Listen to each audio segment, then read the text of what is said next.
Hello, I'm Dr. Stephen Hassan. Welcome to my live stream, Wednesday, December 11th, 3 p.m. And my people tell me that Meta is out with Instagram and Facebook, but we're going to be live streaming to every other platform we can reach. And welcome. Lots going on in the world, lots going on for the Freedom of Mind community as well.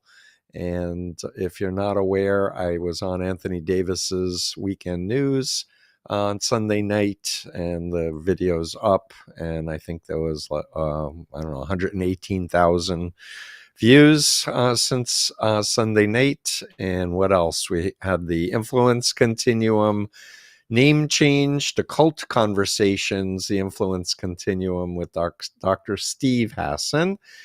And what else? We have the Substack, and most excitedly, I am announcing the launch of BiteModel.com. And just briefly, I wanted to say, especially for those who are not familiar with my work, that I did my doctoral dissertation to update the law regarding undue influence. And while there have been models like Lifton and Singer and Shine describing Chinese communist brainwashing, they were all qualitative studies. I did the first quantitative study, taking model and showing that it measures high factor analysis for authoritarian control. And so we're doing further research now, and we've taken my long lists of the BITE model criteria, and we've used the most high factor loading questions, 10, for each of the behavior control, information, thought, and emotional control. And it's completely anonymous, but I think it's going to be not only helpful for a lot of people who are questioning in their minds, am I in a cult, but don't want to talk to anybody about it. They can just do this anonymously. No one will know it's them, and they can get an actual number along the influence continuum based on their responses of how authoritarian their experience is. And we've added a dimension that we didn't use in my doctoral dissertation. I'm just going to show this graphic. We've added a numbering system. So if you're a fringe member of a group, you'll indicate that. If you were in the core, you'll indicate that. So we'll have a little bit more refined data collection. And my hope is we're going to get so much information about hundreds, if not thousands, of different groups, good groups that are healthy and ethical, as well as unhealthy authoritarian groups. So we'll have a database.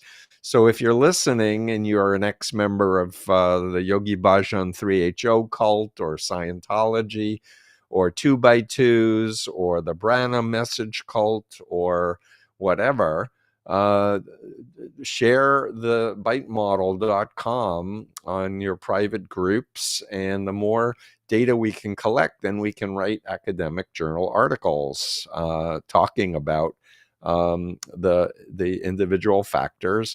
And we've created a link. If you want to do the entire bite model form, you can do that as well. And we invite people to share if they want to be public, or at least let us know who they are.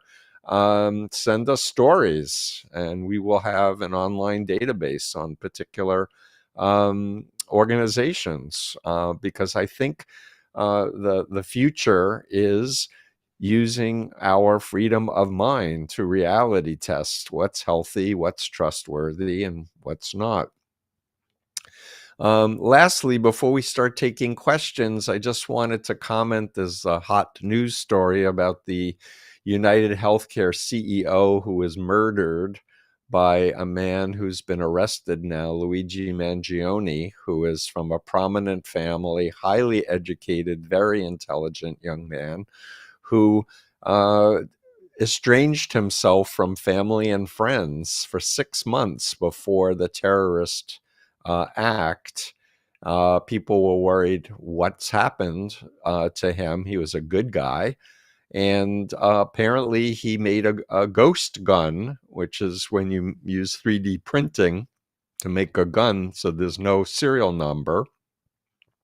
So this was an organized terrorist attack, in my opinion, and we'll find out if there are other individuals that can be tied to his actions. But it seems clear that he was very much enamored by Elon Musk, red-pilled by RFK Jr., Jordan Peterson, Tucker Carlson, and other people on the right. So a lot of people were thinking it might be an anarchist or a left-leaning person. It appears so far that this is more of a uh, right, if we can even talk about right or left. It's certainly authoritarian. And I just want to state categorically, I'm a human rights guy. I'm a licensed mental health counselor. I'm against acts of violence and terrorism. And I actually contributed with my dear friend John Atack, former Scientologist, and two other writers, Mansi and Samalta, a chapter on online radicalization in this Oxford University textbook written by former FBI officials. It's on this side. And yes, people's minds can be hacked online. And it is true that intelligent, educated people from good families can be hacked. And especially if there's a vulnerability, and this young man apparently had serious back pain for a really long time and had surgery. So that could have been a factor. In one of the posts that I read about him this morning, it talked about him liking psychedelics. And so when you're on psychedelics and somebody wants to put some hypnotic suggestions in your mind about your purpose on Earth, you are much more suggestible than an ordinary state of mind.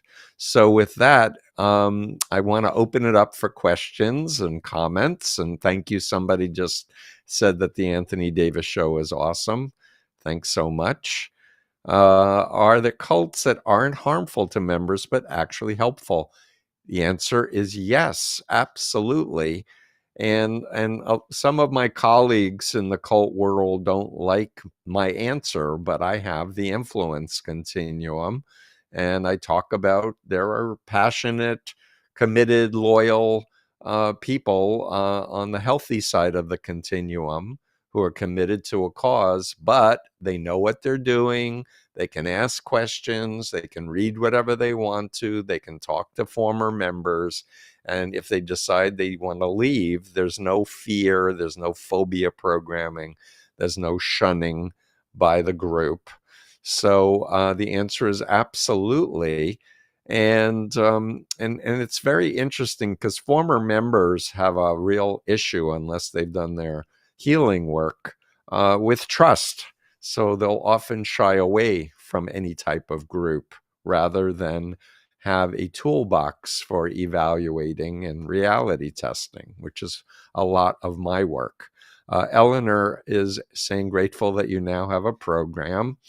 Yeah, I've been doing this work for 48 years. I have an online course for clinicians and others. We've actually just lowered the price point for the CE course for clinicians as well as for ex-members and family members and just people who want a deeper dive beyond my books, Combating and Freedom of Mind and Cult of Trump. Do you think that what we know about Luigi now, he suffers from some kind of delusion, psychiatric disorder? It's too soon to know exactly, but from what I've been seeing in the media, he wrote something favorably about the Unabomber, Ted Kaczynski, and that he had some type of writings stating his ideology of why he was doing that. One point of information that the public may not know, but Ted Kaczynski was a Harvard student and he was unwittingly or unknowingly given LSD in the Timothy Leary era. And of course, a lot of that research was CIA related. So It's going to be very interesting in the years to come for sure. Iris Pyrrhus says, I feel there will be copycats. Yes, I'm afraid that there is this phenomenon with human beings of the contagion effect. And I think for those state actors and others who want chaos, who want authoritarianism, they're going to stoke anything that causes fear, uncertainty, distrust. And that's why I feel like thinking people, caring people need to band together and support one another in real life. Apasta Babe, Linda James says, let's give this live stream a thumbs up before we forget. Oh, thank you, Linda James. I'm kind of bummed out that we had so many problems last week, and we're having problems this week, but not our issue with Facebook Live and Instagram Live. But it's going to be recorded, and we're really hoping to get a lot of folks together and create a community of people who care about human rights and freedom of mind. Moki, Mindfulness Outreach of Kentucky, it looks like. What resources do you recommend to learn strategies of hypnosis? Good question. So we just published something on my Substack, and I should say that we have now turned on the requests for subscriptions. I think it's still 7 days of freebie, and then we're asking people to donate $8 a month to help support our work. Our goal in the coming months is to get 3,500 subscribers to start, because that will pay all of our operating expenses, and I can do more of this. But we wrote something on hypnosis and how it can be used ethically and how it is used unethically. And one concerning thing is that the internet is rife with people who are teaching hypnosis. And in my opinion, they're stage hypnotists. They have no mental health training. They just are out making money, or they're trying to do a coaching pyramid scheme, MLM type thing. So, so I'm a big fan of encouraging people to learn self-hypnosis techniques. There are some fine audio recordings by psychologists that I know to listen on your iPod or whatever device that you have. But in terms of learning strategies of hypnosis to use on other people, it's a wild, wild west out there. And I can say that years ago, Israel passed a law that only mental health professionals can practice hypnosis. However, in Israel, the people who are doing it just call it mindful visualization meditations, or other names other than the term hypnosis. But I have taught about hypnosis, and I do have stuff on my YouTube channel. Excuse me, Iris Pyrrhus. Today, it's so easy to gain 15 minutes of fame on social media. What do we do if this sort of vigilantism becomes popular?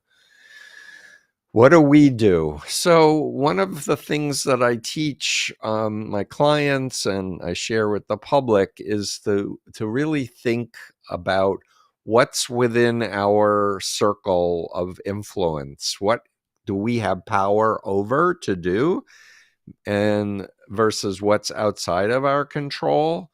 And so what I'm encouraging people to do is educate yourselves, and then start educating your family, your friends, your networks of people. And what you don't want to do is share and amplify cult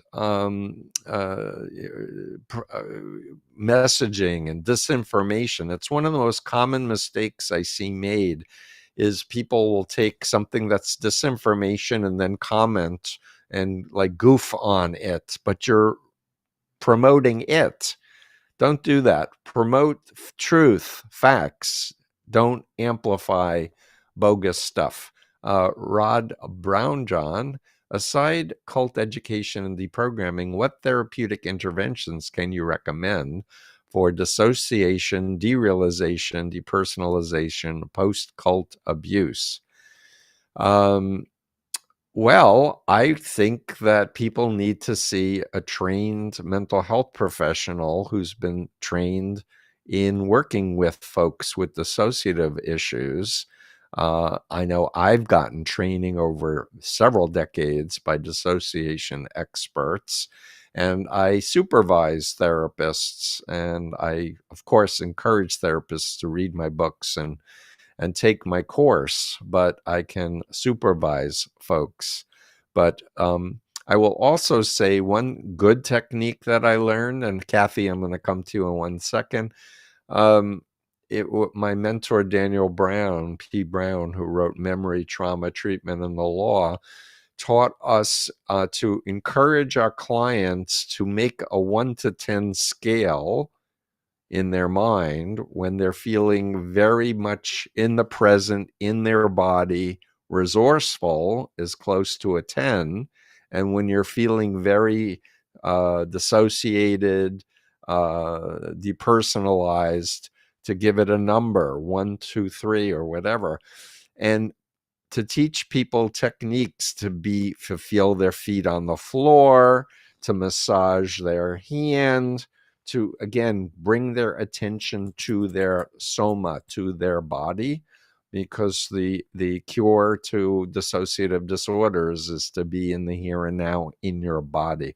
Okay, Kathy's asking, how specifically are people hacked online, like on social media? That's a great question. So it parallels in real life cult recruitment, but it's different. And obviously, I was recruited into the Moonies in 1974 while I was in the cafeteria at Queens College when my girlfriend dumped me and 3 women flirted with me and lied to me and told me they were students. Online, it's so much easier to lie, to make up a phony identity. And you can literally buy information about people so you can profile them ahead of time. You don't need to interact with a person to know more about them and what buttons to push based on the data that's been collected in the dark web. I also want to share a true story that I was part of a State Department counterterrorism meeting at the Aspen Institute in the summer of 2015. And a man had been hired to investigate ISIS recruitment online. And he had a supercomputer AI system that was tracking online information and memes. And he basically said to us, if you want to understand how people can be recruited online, think about STDs, to which we all are around the room. Walter Isaacson was in the room, Madeleine Albright, people from Richard Haas, Anne-Marie Slaughter, a lot of big shots were in the room. But we're looking at each other. STDs, sexually transmitted diseases. Anyway, the man said, yeah, the more sex you have with someone who has syphilis, the more likely you are to contract it. He said that's how to think about how people are recruited online. And if you apply that thought about interaction and what platforms you're on and who you're interacting with, especially if you don't know the person's real identity in real life, it's very dangerous. And a lot of people walk around thinking, I'm too smart for this to happen to me.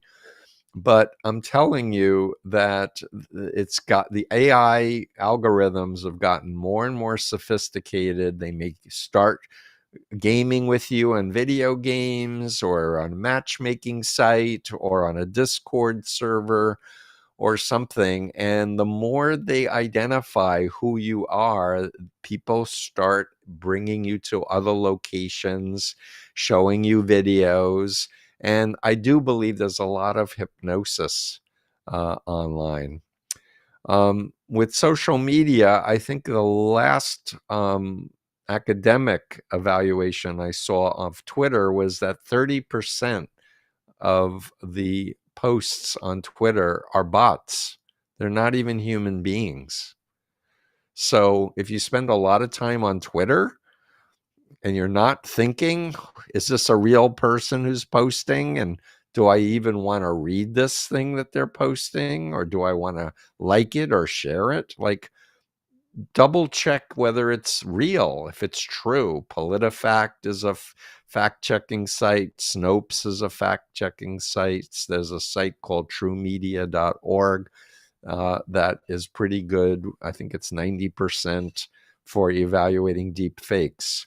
Helen T., what do you recommend for parents to teach our kids to be aware and mindful of living online? Wow, big question. And I don't know if you've heard, but Australia has now passed a law banning social media for kids under 16. I don't think we're anywhere close to any types of regulation in the United States for social media. And frankly, I'm not sure if TikTok is going to get banned, even though it is a security risk and has been previously banned from government phones and other officials. It starts with educating yourself as a parent. I highly recommend watching the Social Dilemma documentary by the Center for Humane Technology, and and dialoguing. And I would also say young people educating other young people is what I think the future is for effective stuff. There's so much more I can say, but I see there are more questions and comments. There's a cute little doggy picture, Tarnished. Hey, Steve, big fan. Have you heard of any of the reporting of the William Branham message sect, Golden Dawn, coming out of Tucson? Curious what your thoughts are. I am not familiar with Golden Dawn coming out of Tucson, but I am friends with John Collins, who's a third-generation survivor of the cult. And I've interviewed him several times. We've done a bite model analysis of the Branham cult. Please come to my Substack and check out my interviews. And I know John has a website with just extraordinary amounts of research that he's done. And he's written books on the subject as well. And yeah, so much more to say. Skoda Radost, how can a person, after extricating themselves from a cult they were raised in, effectively manage the anger they hold towards family members who continue to hold on to the harmful group? So common when somebody realizes that the group is a phony, the leader is abusing people sexually or financially or psychologically, or that the doctrines are bogus, they're not based on the Bible. It's very normal for an ex-member to want to shake their loved ones and say, you got to leave. It's a terrible group. Can't you see we've been lied to? And except every person has their own journey to when they can exit, and trying to emotionally coerce somebody to have the same timetable as you rarely works. I do recommend, if you're an ex-member, like, have a great life. Show that there is happiness and fulfillment outside of the cult. Maintain contact with the group. If they cut you off, it doesn't mean you can't reach out and say, I miss you, or here's a photo when we were together, and I look forward to the day when you're willing to meet with me.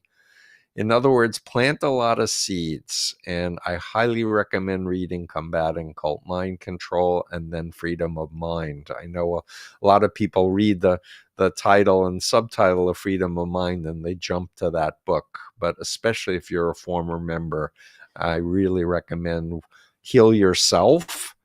And the more empowered you are, then you can help others to exit. And by the way, I have an inspirational podcast this week with a woman named Maria Esquera. She was born in one of the most notorious cults of Children of God, and she exited with numerous children with disabilities, became a psychologist, an expert on disabilities, and I interviewed her. It's really inspiring. And she's only recently decided that she would start to out herself as someone born in a mind control cult. But thank you, Maria, for that. An American in America says, how can you be aware someone is attempting to hypnotize you? Great question. So there are many types of inductions into a trance. But I would say that if you meet a stranger and they're touching you in the first half an hour, leave. Just be overprotective. Become aware if you're starting to experience confusion, because that is a technique to induce hypnosis, is to say things that don't make sense, but to sound like you're certain about what you're saying. This is a technique Donald Trump uses a lot, actually.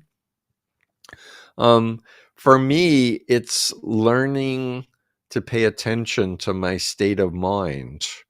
Like I'm on automatic protector model unconsciously. In other words, I don't walk around paranoid someone's going to hypnotize me. But if I'm in a situation or I'm watching a video or something and I start feeling like I'm slipping from being conscious and analytical, then I hit the pause button or I take a time out, go to the bathroom, throw some cold water on my face, etc. I want to comment on a technique that I saw Trump doing in the 2016 election, the run-up to the 2016 election, and I haven't seen him do it since, but he was doing a technique called the handshake induction. And I'll just take a minute to explain that as human beings, we have a lot of very unconscious automated scripts and behaviors. And if one violates one of these scripts, it causes a temporary state of confusion. And it's in that state that you're very vulnerable to suggestion. So the way the handshake induction works, well, let me first say the normal handshake is you extend the hand, you do a pump, you let go, right? That's what everybody expects with a handshake. But when somebody shakes your hand, let go of your hands, the average person will go into a moment of hypnotic trance. And at that moment, you can say a suggestion like, you want to have sex with me, don't you? Or you're so beautiful, I want to take you home with me, or whatever. So just this is really a psychoeducational long-term thing. And I really do believe that being in altered states of consciousness is normal. We go in and out of trance. We know that high performance athletes, musicians, writers learn to go into a heightened state of focus and concentration. And hypnosis is not sleep. But again, when you're in that state, your frontal cortex, your critical thinking is offline. You're in the flow. And that's why you have to be very careful who you're choosing to be in your space and whether or not they have a different agenda than encouraging and supporting you to be you. So, Iris, what kinds of social media regulations do you think are needed, in your professional opinion, to mitigate the brainwashing that seems prevalent today? Wow. So the foundational thing that has never been passed is data privacy protection. So we've been using social media often for free, and they're collecting data on us and creating profiles on the dark web about us. And then algorithms, bots can take that data and hone a system that can nudge you over time into whatever direction the programmers want you to go. So I would start with data privacy. But now we're in the age of AI, and I believe they've launched the first quantum computing device publicly. So we're in a situation where we're creating a tool that could make us obsolete. And I just finished an incredible book. I highly recommend it, by Harari, called Nexus. Highly recommend reading that book. I should also say that I interviewed Greg Epstein for a previous podcast about his book Tech Agnostic. And his thesis is that the tech billionaires are creating the new world religion that pushes ideas like long-termism and transhumanism, as well as crypto. And, the public is just, for the most part, not equipped to evaluate these things. And I'm a big fan of human rights and rule of law and constitution. And all the efforts to try to regulate AI seem to be now coming out of Europe rather than the United States. But thankfully, there are really smart people who are working to outline how to safeguard things. Michela Minetti says, many cults use the freedom of religion to avoid accountability. What is the difference between a legitimate religion and a cult? Where is the line? Thank you. So let me grab my influence continuum. So an ethical religion. Oh, thank you so much for putting that up. So on the constructive, healthy side, an ethical religion gives informed consent. They don't lie. They don't withhold vital information. They don't distort it to make it palatable. They respect a person's conscience. It's love-based. It encourages questioning. It encourages critical thinking. Leadership are healthy, and there are checks and balances within the organization, versus the unhealthy authoritarian cults where the leader says they're the Messiah, or they're enlightened, or they're a prophet or an apostle, where they use deceptive recruitment and control of behavior, information, thoughts, and emotion, the bite model. To make people into pseudo identities. So that's where the radical personality change comes, to be obedient and dependent on the cult. And I want to state categorically that I believe my model with the influence continuum and bite model, in the ideal world, could be useful to determine whether or not a religious group could get tax exemption status in the United States. Right now, it's the IRS that says, oh, you think that you speak to God? Okay, you can have tax exempt status. And my position is, if it's wanting benefits of not paying taxes, they shouldn't be lying and deceiving people into membership. They shouldn't be trafficking people by having them spend long hours of unpaid labor while the top leadership make a fortune. So there's some really important things about this model. That said, all the cults in the world and all the dictators in the world do not want people to know the influence continuum and the bite model and malignant narcissism. Apasta Babe, Linda James says, "Hi, Steve. What can be used as an online cult condom?"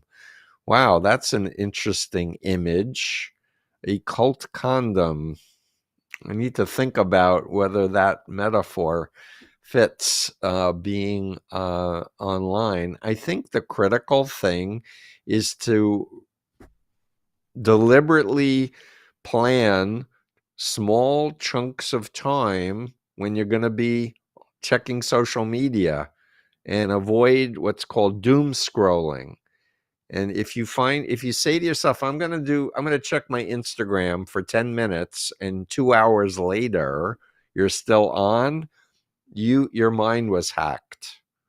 The dopamine technique caught you. And you have to get control of your mind and your body. Hex says, why do so many cults use flirt to convert? And weirdly, why does it work? Why? Why do people like sex? Why do people want to be with a partner that they love? It's such a fundamental thing to human nature. And the flirt to convert is how I got recruited into the Moonies. And so it's just a universal thing. And what I want to say is that you can meet somebody and fall in love, but if it's really going to be a long-term relationship, you might want to not hop into bed the first time you meet the person and find out their background, ask their history, interview family members or previous relationships, because it'll save a lot of heartache. Dr. Right Life question, why do you not display your book Releasing the Bonds? Okay, good question. So when I wrote Combating Cult Mind Control in 1988, and it came out in 1990 in paperback, I signed a contract without hiring an attorney, and I had a horrible experience with the publisher. And in fact, it took me 27 years and $10,000 to buy the rights back to my own book. And I had such a bad experience with the first publisher that I decided to publish my second book by myself with Freedom of Mind Press. But when I did it, it was before digital books were created with Amazon and such. So it required a huge upfront cost. And the long story short, I had a couple of billionaires say they wanted to support a nonprofit of mine, which I wrote about in the book, and other things in the book, that when the billionaires, one got divorced and one changed their mind or got busy with another project, I decided to put out a shorter, more concise version of releasing the bonds, and I called it Freedom of Mind. There is material in Releasing the Bonds. It's on my list of many projects I want to do to update it and to put it out again. So that's why we're not promoting it, even though I put so many years. I think it took me 7-8 years to write that book. It was the first book on how my method of helping people to get out was described. Destiny 22. First time I discovered Dr. Hassan was watching a Leah Remini episode of Scientology, The Aftermath, and Dr. H was on a panel. That was probably 6+ years ago. Googled him and bought The Cult of Trump. Well, thank you for that.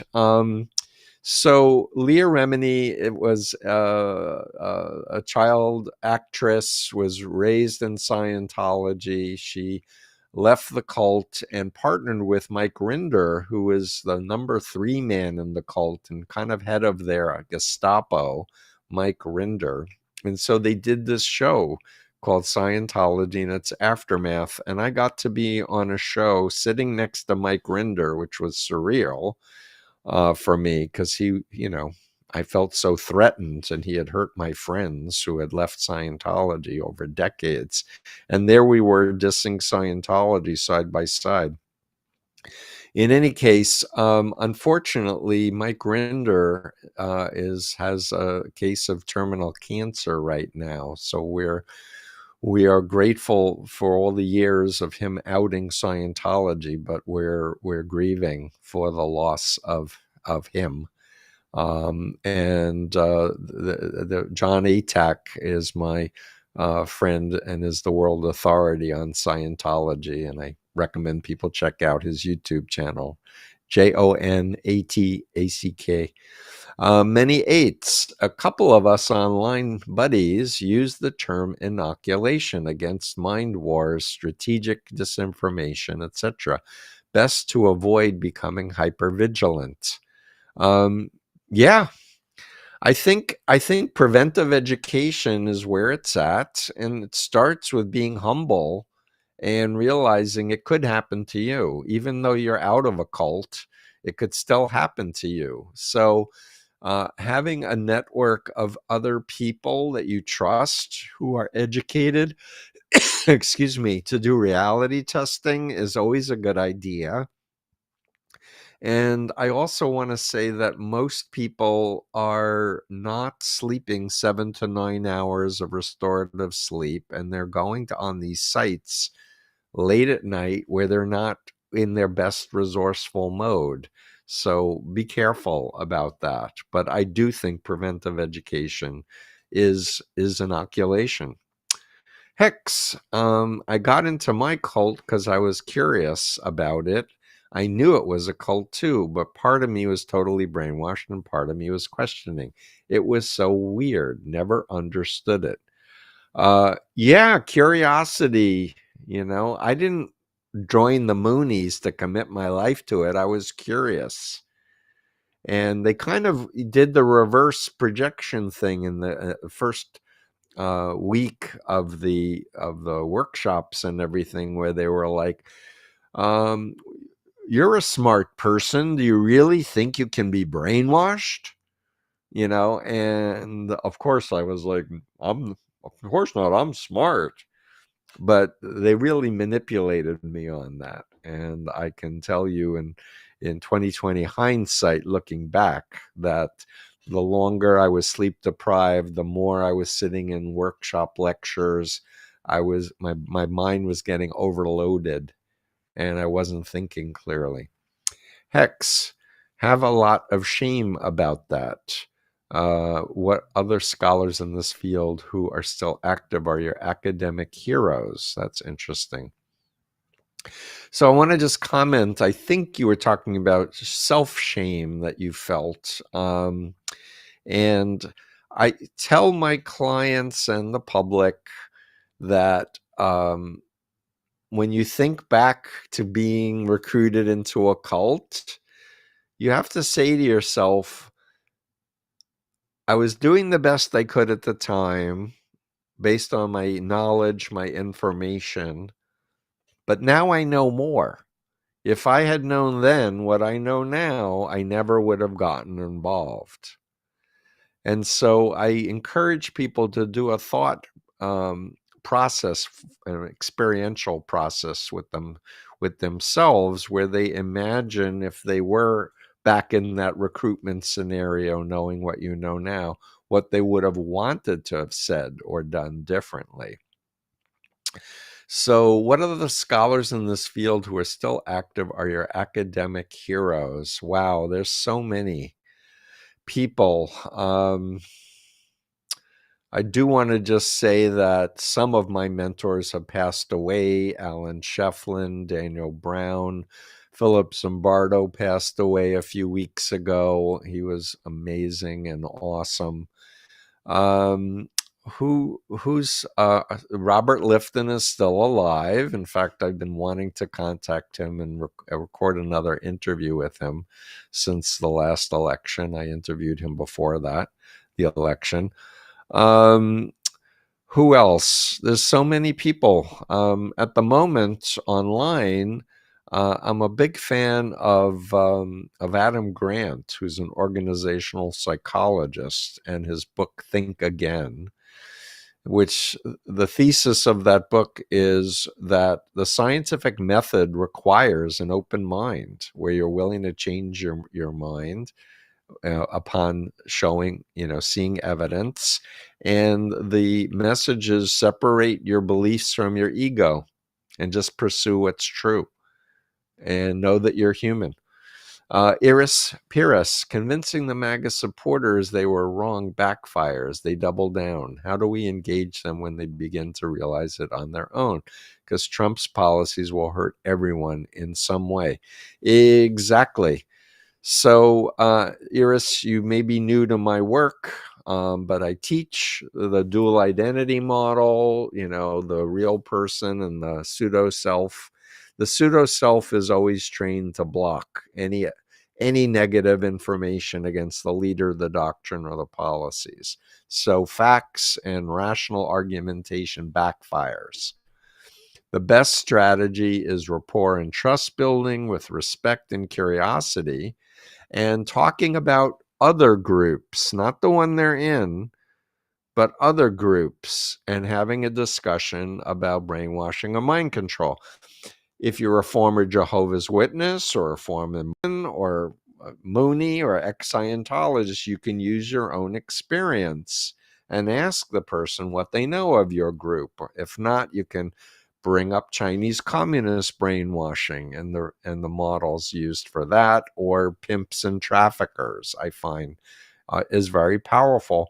And then it's about sharing the BITE, but not necessarily calling it BITE or quoting it with my name, because then they may Google me, see that I wrote The Cult of Trump, and shut you down. But in general, if you have rapport and trust with someone and you say, I respect you, you're intelligent, I really want to step into your shoes, help explain to me how you've come to the beliefs that you have, and you're patient, and you listen to them and feed back to them what they say, there's going to be a lot of opportunities to plant seeds and get them to start reconsidering. And yes, I do predict there'll be millions of people very upset with Donald Trump who had voted for him. Dr. Right Life, do you agree that false ideas and beliefs, values are like viruses, but infinitely infectious? I guess my response to the way you frame that question is just the term memes and mimetic warfare. And if you have thousands of bots, but and are deploying them on a social media platform, and you're using AI to track the person's likes and dislikes, and you have a profile on them, it's very hard without blocking at least a percentage of the block of the bots, and having people that you actually know in real life on with you. And there's an old saying when I first got onto the web, it was don't feed the trolls. So many times people ask me baiting questions that are clearly that they're not interested in the answer, but they want to just try to spend my time and try to annoy me. So Don C, Dr. Hassan, do you think programs like AA are cults? So I have a whole Substack interview with a psychiatrist who wrote a book about AA, who is very critical of it. And I also have writings that say, hey, for a lot of people, they say it saved their lives. And I basically encourage people to evaluate for themselves if it works for them or not. And I'll say that for me, the 12-step model, if you study Bill W., I think was one of the founders, he had a Christian ideology that he was pushing initially. And for a lot of folks, they're not religious, and that kind of model doesn't work for them. So there are other programs that are harm reduction models and rational models as well. But I have a real problem with any group that says you have to have a static identity, like getting up and saying I'm an alcoholic, even though you haven't had a drink in 30 years. That doesn't resonate with me to make a lot of sense. And likewise, I'm not a fan of a belief that says you're powerless over anything, because I want people to have personal power. So again, I want to encourage people, go to freedomofmind.com and check out, you can download this for free under Learn, the Influence Continuum, and the Bite model. And you decide where AA is on the model for you, if it's helped you. Mariam, thank you for your book. It has really helped me. My question is, how can you be Christian without having some undue influence? Follow your conscience. You can follow Jesus and the beliefs, but not a human being who claims to know more than you, or you need to be, underneath to have salvation or to be protected from demonic possession. Oh, thanks for putting up the link to my Substack on AA and 12-step programs. And by the way, we have on the bitemodel.com survey, I believe, 12-step programs. And if it's not there yet, it will be there today, later tonight. But we want to gather data from people. And there's a real difference from someone who goes to, more than 5 or 7 meetings a week and someone who goes once a month. So, all experiences are not the same, and all local groups of AA are not the same. So trust yourself, trust your gut, get a second opinion.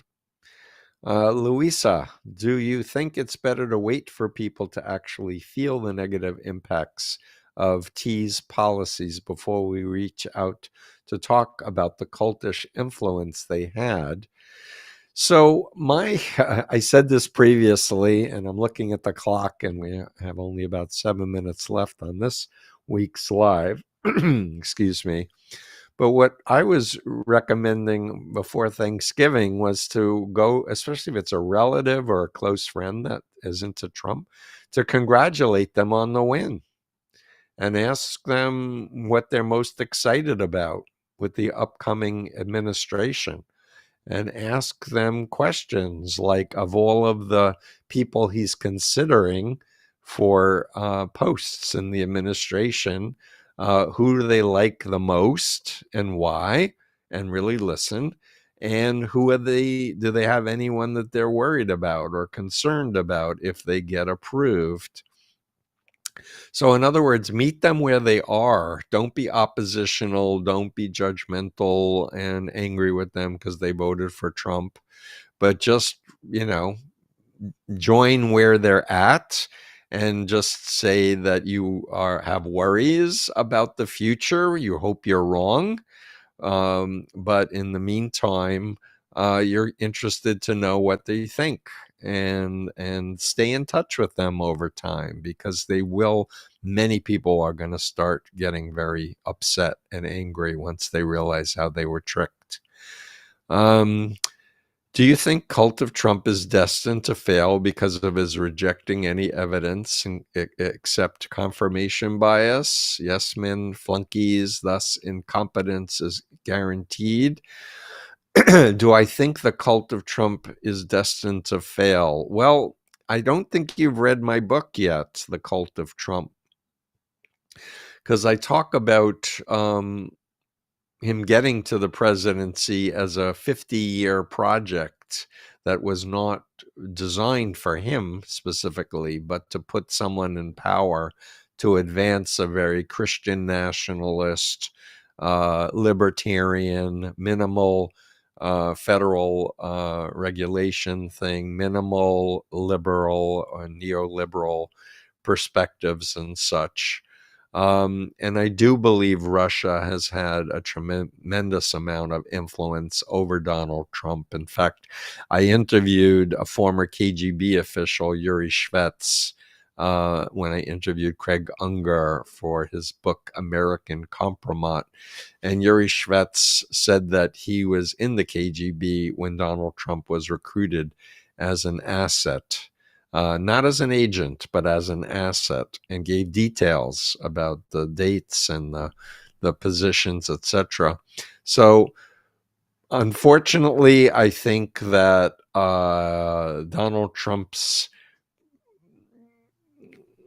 being in the White House may not last very long after he's inaugurated. They've put J.D. Vance in place because I think he's going to be a much better yes man and not go off script, be more manageable and controllable by the billionaires that elected the GOP using a lot of psychological stuff online. Many eights. I saw you demonstrate that approach while on Anthony Davis's show. It was excellent to see your model scenario, Dr. Hassan. Yeah, that's another project I want to do, is to actually role play kind of what to say, how to say it, what not to say, and ideally do it with former MAGA people who can role play when they were believers and be true to how they think they would have responded if they were still believing, or people who are in QAnon. I have a vast amount of knowledge and experience, 48 years, but I don't have the funds and the resources to transmit all of what I know. So that's why we're trying our best to reach out, and we're doing lives because we want to bring more people who are interested in learning this stuff together so we can do more books, do scientific peer-reviewed journal articles, and help create an exit ramp for millions of people who are going to be exiting mind control cults in the years to come. What I really don't like is stigmatizing or continuing to feel stigmatized if you're an ex-member. And you haven't told anyone about your story, or how you were in a marriage where you were totally controlled by your spouse, whether you're a woman or a man. Think about the fact that sharing these kinds of stories will destigmatize the idea that good people, educated people, intelligent people from good families can be manipulated and enslaved into a totalist authoritarian system. So, as we're wrapping up, I want to thank all my volunteers and folks, and spend your time sleeping properly, eating properly. I'm a big fan of music and dancing and things that we love to do as human beings. Play with children, play with dogs and cats and whatever other pets you like, and spend less time mindlessly online. Like, be much more on top of your mind-body relationship. And stay tuned for my podcast. Check out thebite-model.com. It shouldn't take long to fill out the model. And as I said, it's completely anonymous. No one will know you did it except you. and you'll be contributing to a database. Hopefully, we'll have thousands of entries for major groups, and then we can publish this, that in this particular group, this is the amount of information control, this is the amount of behavior control, etc. And with that, I want to thank everyone for tuning in. And I intend to do another one next Wednesday at 3 p.m. Eastern. And if you aren't following me on all my social media things and want to, please do. We have a newsletter that goes out Tuesday that kind of summarizes some of my interviews. And ciao for now. Thanks.